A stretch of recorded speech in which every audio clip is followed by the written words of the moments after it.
अमरनाथ यात्रा के पीछे एक रोचक कहानी है और इस यात्रा का धार्मिक महत्व भी है। अमरनाथ को हिंदू समाज के सबसे पवित्र तीर्थ स्थलों में माना जाता है। अमरनाथ में बर्फ से प्राकृतिक शिवलिंग बनता है। अमरनाथ यात्रा लगभग 1 महीने चलती है। ये यात्रा आसान नहीं होती है, लेकिन फिर भी लाखों श्रद्धालु बाबा बर्फानी के दर्शन करने दूर दूर से यहाँ पहुँचते हैं। इस यात्रा का एक धार्मिक महत्व भी है। इसके पीछे शिव माता पार्वती की एक कहानी है। बाबा अमरनाथ की खास विशेषता, यहाँ मौजूद पवित्र गुफा में प्राकृतिक रूप से शिवलिंग निर्मित होता है। हिंदू धर्म के अनुसार इसके दर्शन करना बहुत सौभाग्य की बात है। गुफा के ऊपर से बर्फ से पानी की बूंदें टपकती है, जिससे लगभग 10 फुट के पवित्र शिवलिंग का निर्माण होता है। शिवलिंग के दर्शन के लिए लाखों श्रद्धालु पहुँचते हैं। आषाढ़ मास की पूर्णिमा में शुरू होकर रक्षाबंधन तक पूरे श्रावण माह में पवित्र शिवलिंग के दर्शन होते हैं। चंद्रमा के घटने बढ़ने के साथ बर्फ से बनी शिवलिंग के आकार में परिवर्तन होता है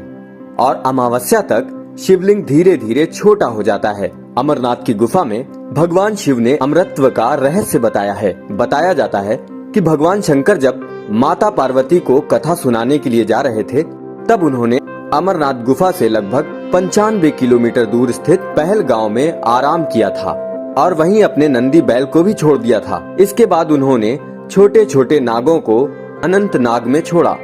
इसी तरह कपाल के चंदन को चंदनबाड़ी में तथा पसीसुओं को पसीसु टापू में तथा शेषनाग को शेषनाग पर छोड़ दिया था। अमरनाथ यात्रा के दौरान ये सभी स्थान रास्ते में आते हैं। हिंदू मान्यताओं के अनुसार भगवान शिव ने माँ पार्वती को एक कहानी सुनाई थी। ये कहानी जो भी सुन लेता वो अमर हो जाता। भगवान शिव नहीं चाहते थे कि कोई इस कहानी को सुन सके, इसीलिए उन्होंने इसके लिए एक जगह चुनी और उसकी ओर चल पड़े। रास्ते में उन्होंने अपने नंदी बैल, अपने सर्प, अपना चांद और पुत्र गणेश समेत सबका त्याग कर दिया था। यहाँ तक कि उन्होंने पंच तत्वों का भी त्याग कर दिया था। वो नहीं चाहते थे कि कोई प्राणी इस कहानी को सुने, क्योंकि अगर ऐसा हो जाता है तो प्राकृतिक संतुलन बिगड़ सकता है। भगवान शंकर व पार्वती दोनों अमरनाथ गुफा में पहुँचे। हालांकि भगवान शिव ने सुनिश्चित किया था कि वहाँ पशु पक्षी या प्राणी ना हो, लेकिन फिर भी वहाँ एक पक्षी था जो उनकी बातों को गौर से सुन रहा था। उस पक्षी का नाम शुक था। भगवान शिव ने माता पार्वती से कहा कि कथा के बीच बीच में हुंकार भरती रहे, ताकि भगवान शिव बिना रुके कथा सुनाते रहें। लेकिन माता पार्वती को कथा के बीच में ही नींद आ गई, लेकिन शुक पक्षी हुंकार भरता रहा। थोड़ी देर बाद भगवान शिव को लगा कि कोई और हुंकार दे रहा है। भगवान शिव ने उस पक्षी को मारने की कोशिश की, लेकिन वो पक्षी अब बेहद ज्ञानी हो चुका था।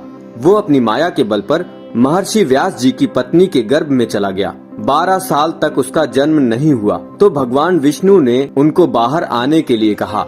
उसके बाद वो पक्षी शुकदेव के रूप में पैदा हुए और सन्यासी बन गए। दूसरी कहानी 2 कबूतरों की है। अक्सर अमरनाथ गुफा में एक कबूतर का जोड़ा भी दिखाई देता है। माना जाता है कि ये कबूतर अमर है। हिंदू मान्यता के अनुसार माना जाता है कि इन्होंने भी अमर कथा सुनी है। हैरानी की बात ये है कि दूर दूर तक बर्फ और ठंड का मौसम होता है। कोई पशु पक्षी कैसे वहाँ पहुँचे, लेकिन ये जोड़ा वहाँ अक्सर देखा जाता है। हिंदू मान्यताओं के अनुसार इस गुफा में आने वाले लोगों को मृत्यु तक का भय नहीं होता है और मोक्ष की प्राप्ति होती है।